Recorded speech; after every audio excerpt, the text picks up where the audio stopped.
Hello दोस्तों, नमस्कार, सत श्री अकाल, आदाब। उम्मीद करते हैं आप सब स्वस्थ होंगे, मस्त होंगे, एकदम ज़बरदस्त होंगे। और आज हम क्लास कर रहे हैं 8, जो कि बायोलॉजी प्रीवियस ईयर एमसीक्यूज़ हम कर रहे हैं। आरआरबी 2024 सामान्य विज्ञान की जो बुक है हमारी, टीसीएस पैटर्न पर आधारित, जो कि NTPC, group D, RRB, JEE, ALP या हमारी किसी भी जो रेलवे के एग्ज़ाम है, आरपीएफ, एसआई के लिए भी ये काफ़ी हेल्पफुल होगी। तो ये है क्लास 8 और हम कर रहे हैं पाचन तंत्र।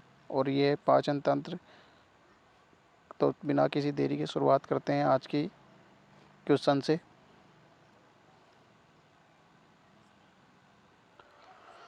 तो दोस्तों, आज का पहला क्वेश्चन है हमारा 32वां। इससे पहले हम पाचन तंत्र के 30-31 क्वेश्चन हम क्या कर चुके हैं, किसके, पाचन तंत्र के। तो पहला क्वेश्चन है ये आज का, तो शुरुआत करते हैं हम। तो पहला क्वेश्चन है, मानव के आमाशय अर्थात स्टोमच में कौन सा अम्ल उत्पन्न होता है। तो मानव का जो आमाशय होता है अर्थात जिसको हम पेट कहते हैं, उसमें हाइड्रोक्लोरिक अम्ल अर्थात HCl अम्ल उत्पन्न होता है। अर्थात ये भोजन के माध्यम को क्या कर देता है, अम्लीय कर देता है। यानी कि हमारे जो पेट होता है उसमें जो भोजन का माध्यम होता है वो अम्लीय होता है। अगला है क्वेश्चन, निम्नलिखित में से कौन सा एंजाइम अग्नाशय द्वारा स्रावित होता है। तो अग्नाशय के द्वारा कौन सा एंजाइम क्या होता है, स्रावित होता है। कौन सा होता है हमारा, सी अर्थात ट्रिप्सिन। किसके द्वारा होता है, हमारा आमाशय के द्वारा उत्सर्जित होता है। ये क्या करता है, जो ट्रिप्सिन होता है हमारा, जो हमारा प्रोटीन होता है उसको किस में बदल देता है, ये प्रोटीन को पेप्टोन में बदल देता है। किस में बदल देता है, पेप्टोन में। और इससे दो अन्य और भी इससे निकलते हैं हमारे एंजाइम। तो हमें इसकी एक ट्रिक याद है, करते हैं हम, LAT, लाट या फिर टाल, कोई सी भी तरफ से आप पढ़ सकते हैं। तो जो हमारा लाट होता है अर्थात लाइपेज, जो किसका पाचन करता है, कार्बोहाइड्रेट का। एमाइलेज, ये किसका पाचन करता है, मान अर्थात स्टार्च का। सो और ये जो करता है ये वसाओं का करता है, ये स्टार्च अर्थात कार्बोहाइड्रेट का करता है। और जो ट्रिप्सिन होता है ये हमारा प्रोटीन को पेप्टोन में बदल देता है। अगला हो जाएगा हमारा, स्वादिष्ट भोजन देखकर मुंह में पानी आ जाता है। कैसा भोजन देखकर, स्वादिष्ट भोजन देखकर हमारे मुंह में पानी आ जाता है, वो कौन सी क्रिया है। तो वो होती है हमारी स्नायु संबंधित प्रक्रिया होती है। यानी कि स्वादिष्ट भोजन को देखकर मुंह में पानी आना वो किस क्रिया के कारण होता है, हमारी स्नायु संबंधी प्रक्रियाओं के कारण होता है। नेक्स्ट क्वेश्चन होगा हमारा, निम्नलिखित जानवरों में किसकी अपेक्षाकृत लंबी आंत होती है। यानी कि लंबी आंत, यानी कि भोजन ज़्यादा टाइम उसको पचाने में लगता है, किसको, जो हमारा क्या होता है, खरगोश। खरगोश कैसा है, एक शाकाहारी है। जो हमारे शाकाहारी जंतु होते हैं उनमें क्या होती है, छोटी आंत की लंबाई मांसाहारी के मुकाबले क्या पाई जाती है, अधिक पाई जाती है। अगला होगा हमारा, दांतों को सड़न शुरू हो जाती है जब मुंह का पीएच मान कम हो जाता है। कितना कम हो जाता है मुंह का पीएच मान, यानी कि बी, यानी कि 5.5 तक हमारा क्या हो जाता है, पीएच मान पहुंच जाता है, अर्थात अम्लीय हो जाता है। तो हमारे जो दांत होते हैं उसमें एनामल जो होता है वो सड़ने लगता है, अर्थात उसका क्षय होने लगता है। अगला है 37वां क्वेश्चन होगा, दंत वल्क टूथ इनेमल से बना होता है, जो एसिड से नष्ट हो जाने पर दांतों के क्षय का कारण बनता है। किसके क्षय का कारण बनता है, दांतों के। तो वो कौन सा होता है हमारा, कैल्शियम फास्फेट। अगला हो जाएगा, स्वाद का पता लगाने के लिए अभिग्राहक को क्या कहते हैं। किसका पता लगाने के लिए, स्वाद का पता लगाने के लिए, तो उसको कहते हैं रसवेदी अभिग्राहक। अब रसवेदी अभिग्राहक अर्थात क्या, स्वेद ग्रंथि, यानी कि ग्रंथि हम उनको कह सकते हैं। अगला हो जाएगा, निम्नलिखित में से ऑक्सीकरण के समय अधिकतम मात्रा में ऊर्जा उत्पन्न करते हैं। यानी कि ऑक्सीकरण के समय यानी कि सबसे ज़्यादा ऊर्जा हमें किस चीज़ से प्राप्त होती है, वो होती है हमारी ग्लूकोज, वसा, प्रोटीन या क्षार से। तो हमें सबसे ज़्यादा जो वसा मिलती है वो मिलती है हमारी वसा से मिलती है। कितनी मिलती है, 9.3 किलो कैलोरी मिलती है हमें, किससे, वसा से। नेक्स्ट क्वेश्चन होगा हमारा, कार्बोहाइड्रेट कार्बोहाइड्रेट, प्रोटीन और वसा का जो पूर्ण पाचन होता है वो हमारा कहाँ पर होता है? कहाँ पर होता है? जो कार्बोहाइड्रेट है, प्रोटीन, इनका सबसे ज़्यादा जो पूर्णतः पाचन हो जाता है वो हमारा होता है छोटी आंत में, अर्थात सी, यानी कि छोटी आंत में हमारे तीनों जो कार्बोहाइड्रेट हैं, प्रोटीन है और वसा है, इनका सबका क्या हो जाता है? हमारा पूर्ण पाचन हो जाता है। जो छोटी आंत होता है उससे क्या निकलता है? हमारा निम्नलिखित एंजाइम निकलते हैं जो सभी को क्या करते हैं? पचा देते हैं। अगला हो जाएगा, एक जानवर द्वारा निस्सारित किया गया फार्मोन क्या है?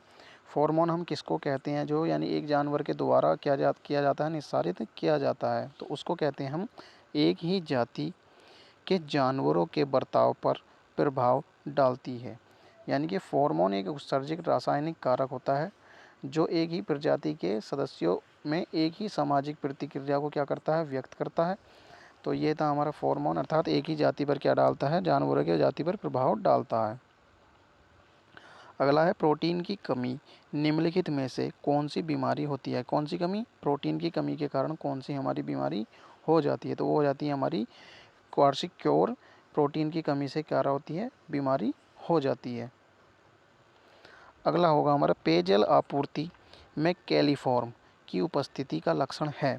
जो हमारे पेयजल होता है उसमें अगर कैलिफॉर्म उपस्थित होता है, उसमें क्या लक्षण होता है? उसमें के लक्षण क्या हैं कि उसमें कैलिफॉर्म उपस्थित हो? तो क्या है उसके लक्षण हैं हमारे? डी, अर्थात मानव अपशिष्ट से संदूषण अर्थात प्रदूषण।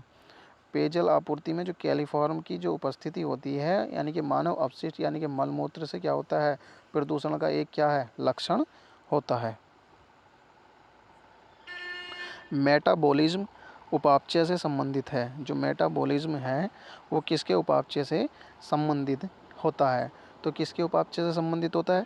सभी, यानी कि शरीर में होने वाली रासायनिक प्रक्रिया, सरल अणुओं से जटिल अणुओं में संश्लेषण और उपापचय और अपचय दोनों, अर्थात मेटाबॉलिज्म से संबंधित होती हैं। इसका सही आंसर हो जाएगा हमारा डी, अर्थात 1, 2 और तीनों क्या होंगे?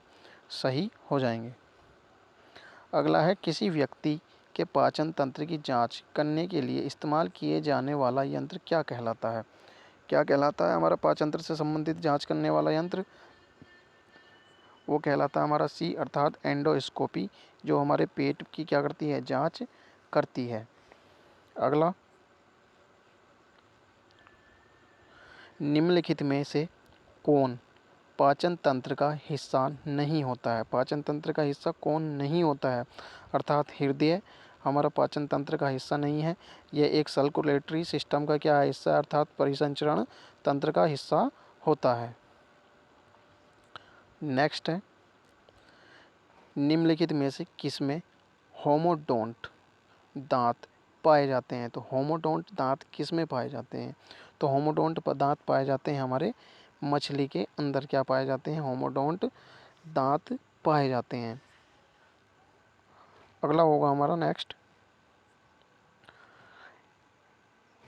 ड्यूडोनम क्या है? तो ड्यूडोनम हमारी आंत होती है, छोटी आंत कुछ इस तरीके से होती है, ऐसे ये। तो इसके 3 हिस्से होते हैं। पहले भाग को कहते हैं हम ड्यूडोनम, दूसरे भाग को कहते हैं हम जेजुनम और तीसरे भाग को कहते हैं हम इलियम। तो ये थे हमारे 3 भाग छोटी आंत के, अर्थात किसके होते हैं? ये छोटी आंत के। ये होता है आंत। अगला होगा हमारा, पाचन तंत्र में मौजूद रस अर्थात गैस्ट्रिक जूस में शामिल होता है। किस में शामिल होता है? गैस्ट्रिक जूस में क्या शामिल होता है? बहुत ही मोस्ट इंपोर्टेंट क्वेश्चन है, एनटीपीसी स्टेज 1 में आया हुआ क्वेश्चन है। तो क्या होता है इसमें? ए, अर्थात HCl उसमें मौजूद होता है। किसमें? गैस्ट्रिक जूस में।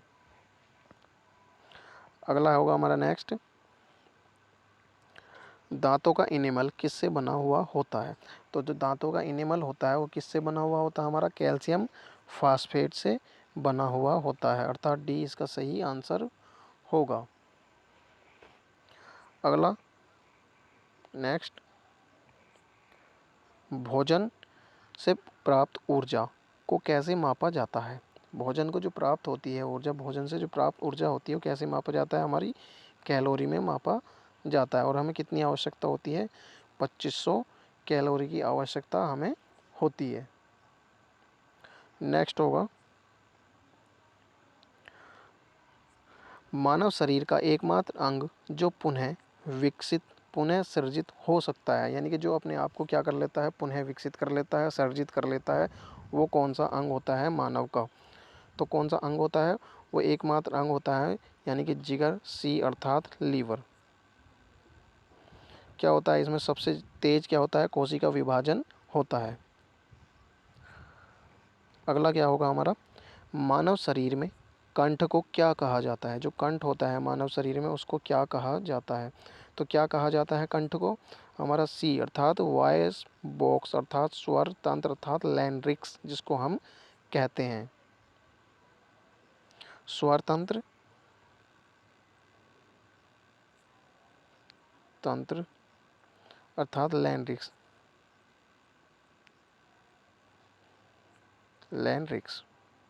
नेक्स्ट, एक मानव जीव में औसतन कितनी स्वाद कलिकाएं होती हैं? जो हमारी मानव जीव होती है उसमें कितनी स्वाद कलिकाएं हमारी पाई जाती हैं? तो कितनी पाई जाती हैं? लगभग 2000 से 8000 के आसपास हमारी क्या पाई जाती हैं? उसमें स्वाद ग्रंथियां पाई जाती हैं। बहुत ही मोस्ट इंपोर्टेंट याद रखने वाला क्वेश्चन। अगला है, एक मानव का पूरा पाचन यानी कि मुंह से गुदा तक कितना मीटर लंबा होता है? तो कितना मीटर लंबा होता है हमारा एक वयस्क मानव में? अर्थात डी 9 मीटर लंबा होता है। 9 मीटर लगभग। तो नेक्स्ट क्या होगा हमारा? 56वां क्वेश्चन होगा हमारा, भोजन खाद्य पदार्थ के संबंध में इनमें से कौन सा कथन असत्य है? कौन सा असत्य होता है हमारा? यह जैविक पदार्थ नहीं, यह एक कैसा होता है? जैविक पदार्थ होता है। अर्थात यही क्या था हमारा? असत्य था। यह रासायनिक क्रियाएं देता है, सही बात है। यह एक जैविक पदार्थ है, सही है। यह हमें ऊर्जा प्रदान करता है। अगला क्या होगा हमारा? नेक्स्ट, किस प्रक्रिया के द्वारा आहार नली में भोजन जाता है? किसके द्वारा भोजन जाता है? अर्थात अंतः ग्रहण के द्वारा क्या जाता है हमारा?